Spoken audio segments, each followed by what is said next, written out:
Graduating ako ngayong taon. Yun nga yung gusto namin sabihin ng tatay mo sa'yo na kung pwede tumigil ka muna sa pag-aaral kasi wala na tayong budget.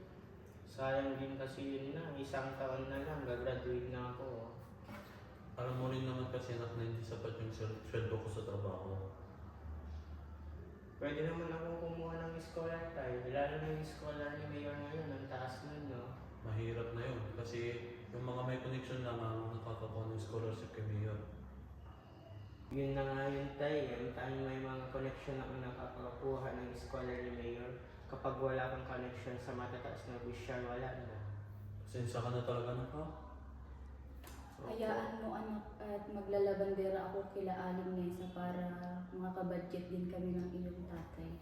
Salamat po, Nay. Gusto ko rin po sana magtrabaho habang nag-aaral kaso hindi talaga kaya ng oras na Sabay-sabay rin po kasi ang mga gagawain lalo na isang taon na lang makakapagtapos na po ako.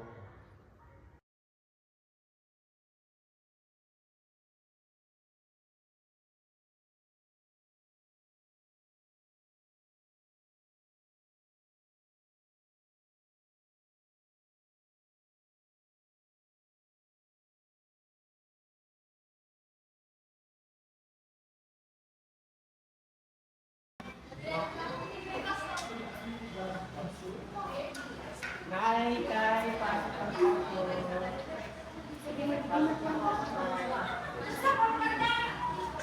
Anak, teka.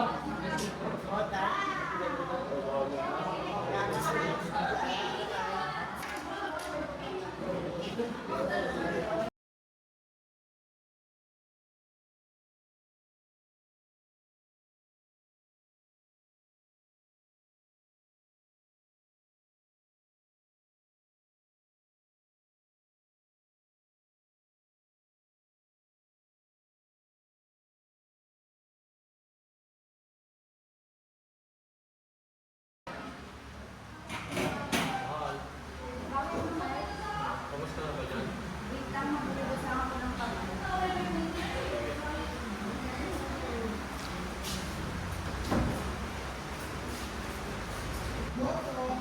Hindi mo sila sabihin mo.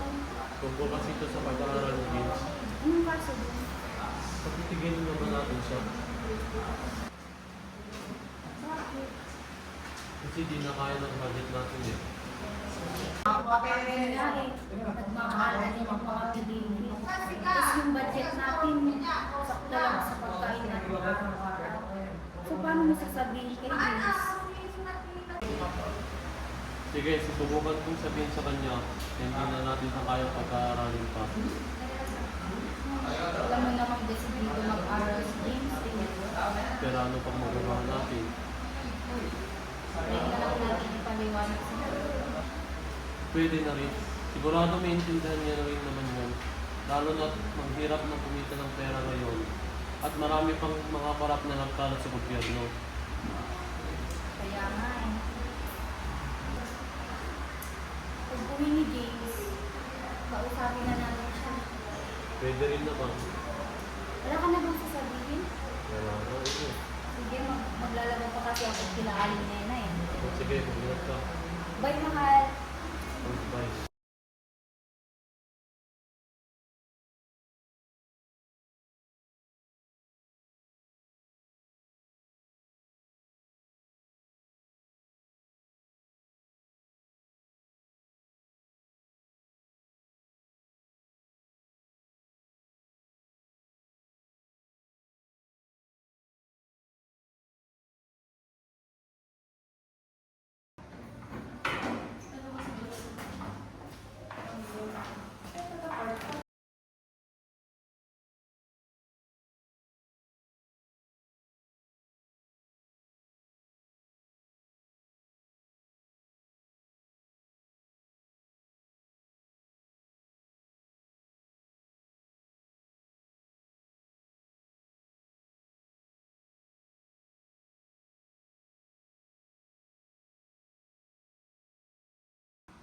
James, napaaga ata ang dating mo sa paaralan. Opo, ma'am.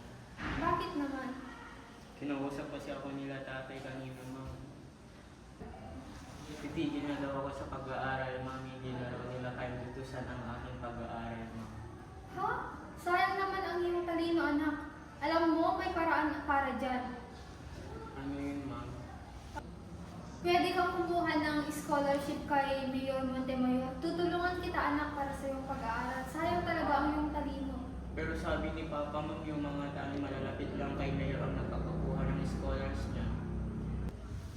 Ngunit hindi ito makatarungan. Maaari kang matulungan ni Mayor Villanueva. Matagal niya nang nilalaban ang sistemang tiwali. Natatakot ako, ma'am. Paano mo malaman ko ng mga tauhan ni Mayor at madadamay ko ang pamilya ko?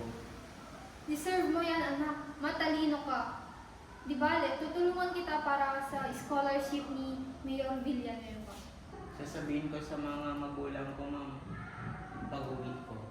Sige, sabihin mo ng maaga para bukas pupunta na tayo sa opisina ni Mayor Villanueva, anak, ha? Sige, ma'am. Maraming salamat po.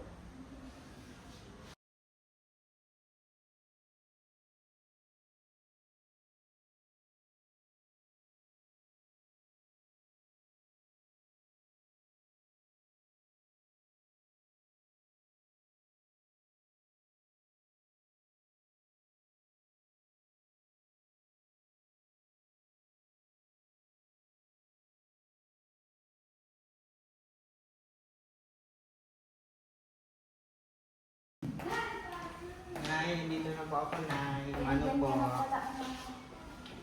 May sasabihin po ako sa inyo, Nay. Ano yun na? Nay, nabanggit ko kasi kanina kay Ginang Beth tungkol sa pagtigil ko sa pag-aaral na dahil sa kakapusan ng ating pera.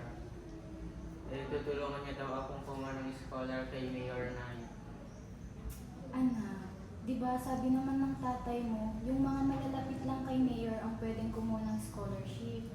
Hindi kina Mayor Montemayor, Nay, kay Mayor Villanueva, yung dating mayor. Nag-o-offer pa rin daw siya ng scholarship hanggang ngayon kahit hindi na daw siya ang nakaupo. Kung ganyan na, susuportahan kita.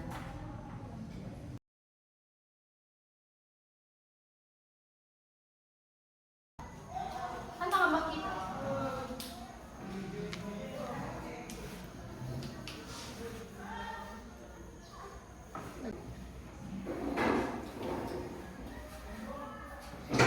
Magandang umaga po, ma'am. Magandang umaga, umupo kayo.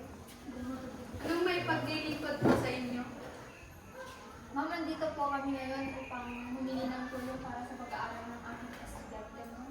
May scholarship pa po ba ang aming May grade sheet ka bang dala iyo? Ito po, ma'am. Mahusay, matalino kang bata, ngunit wala ng pondo para sa edukasyon. Kinakamkam na ng mag-asawang Montemayor ang pondo. Kaya kami naghihirap. Paano na ang pangarap ko? Kailangan may gawin tayo. Dapat malaman ng mga tao ang katotohanan. Tama, kaya kailangan nating maging wais ngayong paparating na eleksyon. Piliin natin ang mga karapat-dapat, hindi yung korap. Dapat yung may malasakit sa bayan. Tama. Kung gano'n po, ma'am, nauna na po kami. Maraming salamat. Maraming salamat. Maraming salamat po. Pasensya na talaga kayo. Okay lang po. Salamat. Salamat po.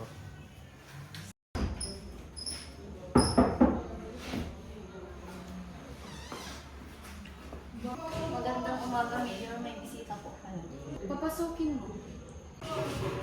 Pasok ka na doon. Maupo ka. Maraming salamat po. Anong kailangan mo? Ako pong tatay ni James. Narito po sana ako dito upang humingi ng tulong sa pag-aaral ng anak ko. Baka may offer po kayo diyang mga scholarship. Wala. Matalino at masipag siya at mabait at matulungan na rin. Walang pondo para dyan. Hindi ba pwedeng consider nyo rin po naman? Gagawin ko pong lahat para lang magkaroon ng scholarship ang aking anak. Ito na rin po kasing natitirang paraan, kaya maawa na po kayo. Ano ba? Wala talagang pondo para dyan. Humingi ka na lang sa iba, baka matulungan ka pa nila. Sige na po, maawa na kayo. Pasensya na talaga. Gloria, ilabas mo nga to. Tara na po, sir.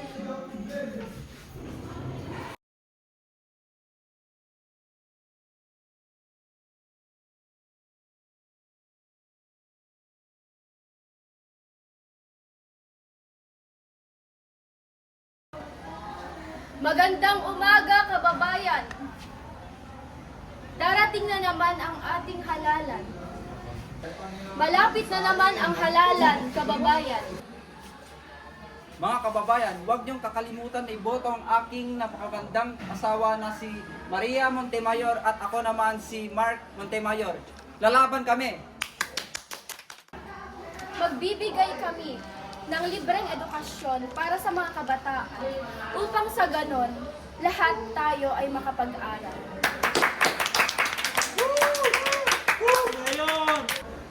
At magbibigay kami ng scholarship sa mga karapat-dapat na estudyante. Hindi totoo yan. Bakit hindi ako natanggap sa scholarship? Bakit ang mga malalapit lang sa inyo at mga kamag-anak ang nakakakuha ng oportunidad?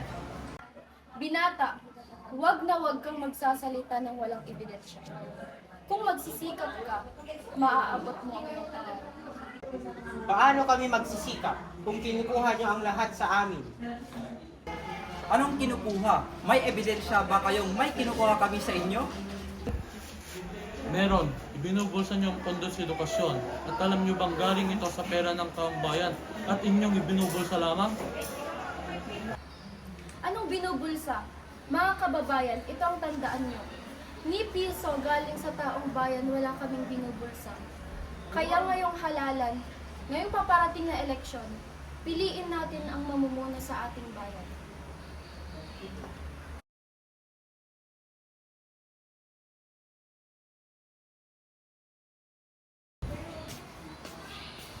Oh, mahal, bakit ang lalim na iniisip mo? Iniisip ko lang yung salitang bata kanina. Saan ba yung nag-aaral? Sa tingin ko, mahal, nag-aaral siya sa International School of the Philippines. Ah, ganun ba? Sige, may tatawagan na ako.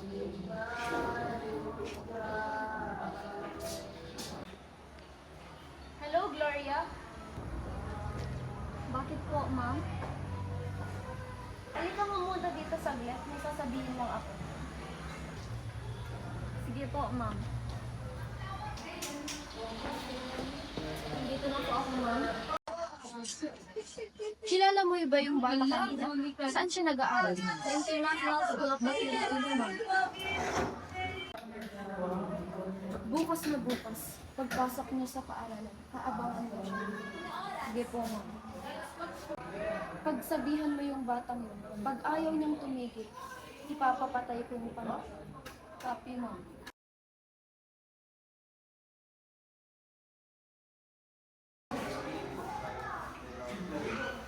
Mahal, bibili lang ako sa labas. Sige.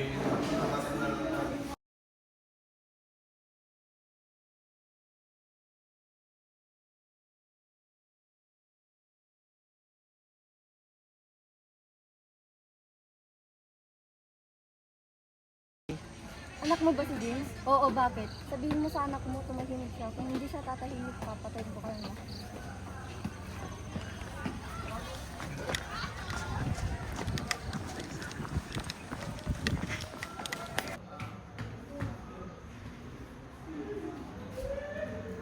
Hello, asan ka? Pumunta ka mo muna dito sa office ko saglit, mag-usap tayo. Ano, kumusta ang plano? Hindi si James ang nabangan ko, pero yung nanay niya. Okay na yun. At least nabalaan mo sila. Siguradong matatakot na yung mga yun. Okay yan.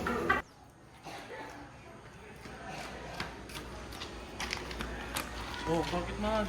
Asan si James? Asan si James? Andun sa loob, bakit? Tara sa loob, may pag-uusapan tayo. Sige.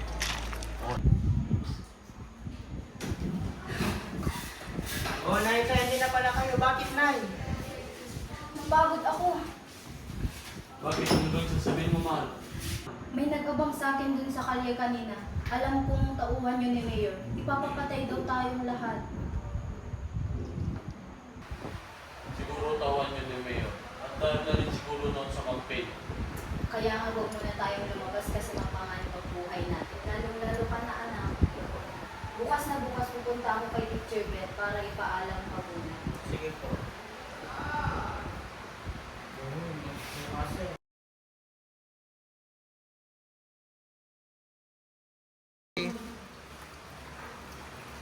Mahal, may pupuntahan ako mamaya. Saan ka ba pupunta? Pupunta ako dun sa guro ni James kasi hindi siya makakapasok ngayon.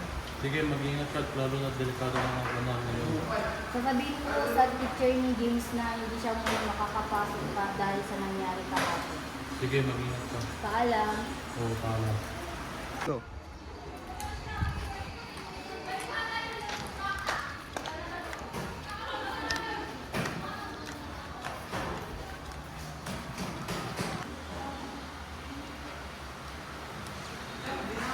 Magandang umaga po, ma'am. Magandang umaga po. Anong pakay mo dito, ma'am? Ako nga pala po yung nanay ni James. Bakit nasan si James? Bakit hindi mo kasama? Yun na nga ma'am eh. Papaalam ko sana siya na hindi muna siya makakapasok ngayon. Ha? Bakit naman? Yun na nga ma'am eh. Ipapaalam ko sana si James na hindi muna siya makakapasok ngayon. Dahil dun sa nag-abang sa akin kahapon. Sabi niya, ipapapatay daw niya kaming lahat pag hindi pa tumigil si James sa pagsasalita. Hindi na ito makatarungan. Nagsasabi lang naman ng totoo ang bata. Sa tingin ko din isa ito sa mga tauhan ng Montemayor. Kaya ngayon, kailangan nating humanap ng ebidensya. Maraming salamat ma'am. Sige po, mauuna na po ako. Mag-ingat ka ha. Sige po ma'am. Paalam po ma'am.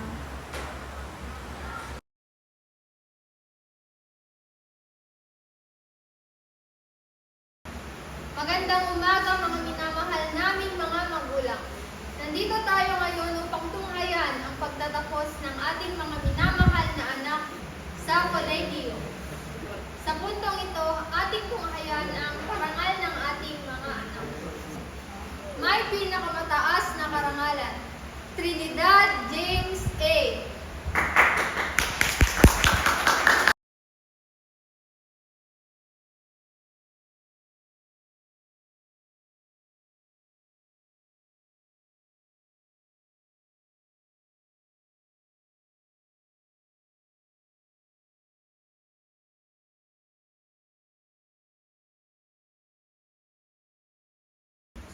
Ngayon, ating tunghayan ang talumpati ni James Trinidad, may pinakamataas na karangalan.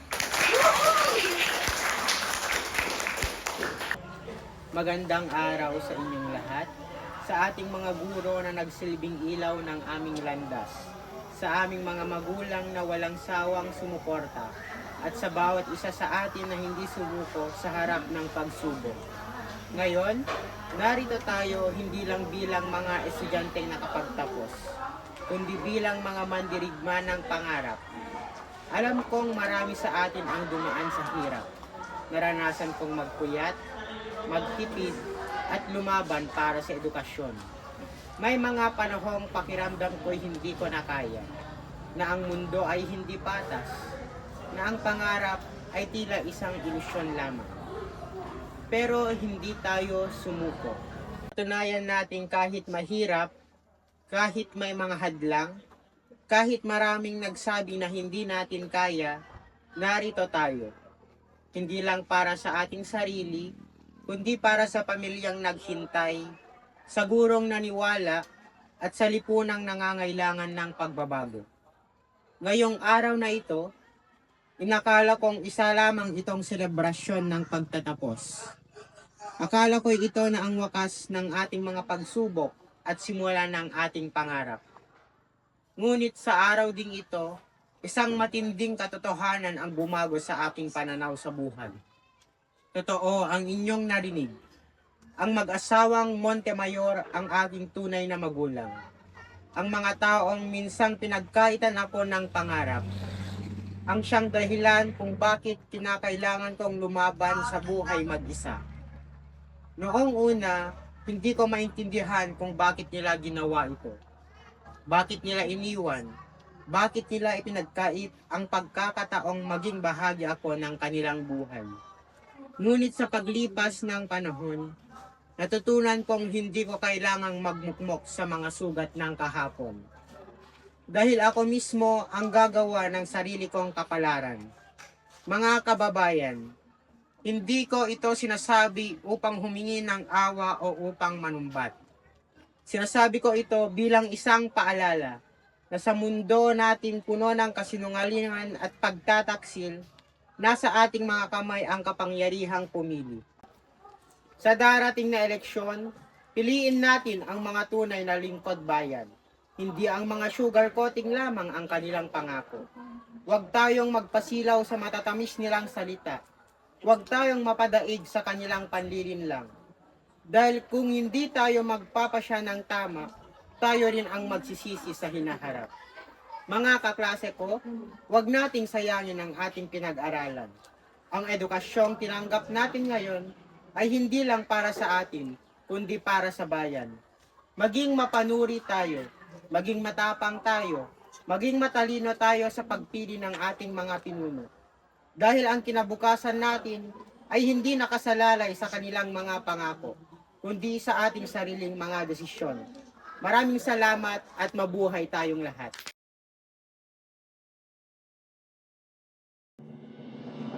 Isang pangarap ang nagdala sa kanya sa laban.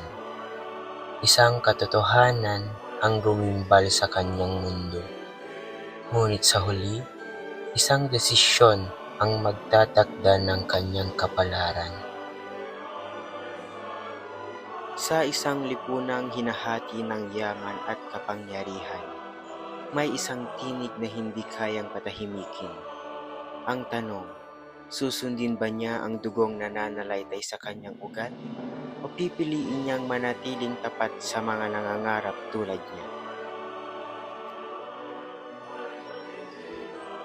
Sapagkat ang tunay na tagumpay ay hindi sa kung sino ang ating pinagmulan, kundi sa kung paano natin ninabanan